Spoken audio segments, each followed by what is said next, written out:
Hello everyone, this is Moses from Zaatar Gardens, and today we're going to be talking about the longevity spinach, what I like about it, issues I've experienced, and things like that. And that's coming up right now.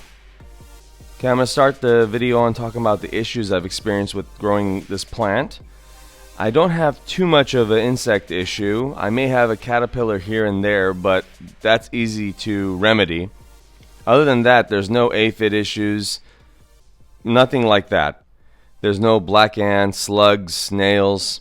Nothing really attacks this plant except for caterpillars, and they don't do much damage at all. The things I like about this plant are many. One, it's extremely nutritious. It's a great mild tasting green, so I like to eat 4 to 5 of them a day. Just pick the leaves up and eat it, or add it to my salad, or add it to my sandwich. Quick and easy. That's why it's next to the patio, so I don't have to walk far into the garden to get this green. Another thing I like about this plant is how beautiful it is. Bright green, almost neon green.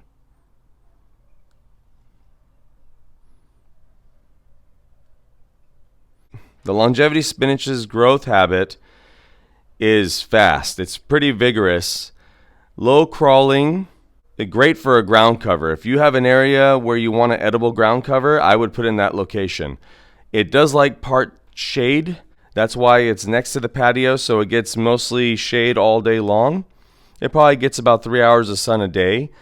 The more sun it gets, I've noticed the coarser the leaves are. They don't taste as good. But the less sun it gets, the more lanky it is. But I think that's in its nature. It wants to go out, as you can see right here. It wants to crawl out. That's how it wants to be, in my opinion. This patch of longevity spinach gets sprayed with foliar feeding of seaweed and fish emulsion every 2 weeks. That's all I really do. And when I planted it, it had maybe about 6-inch deep of wood chip mulching around it.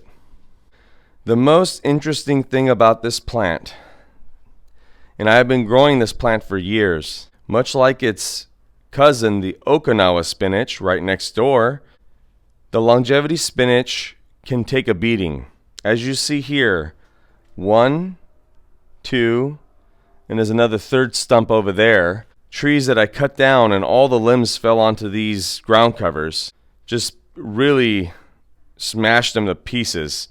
There was nothing left. I remember I had friends and family come over and they said, oh, these plants are going to die. They're not going to really make it.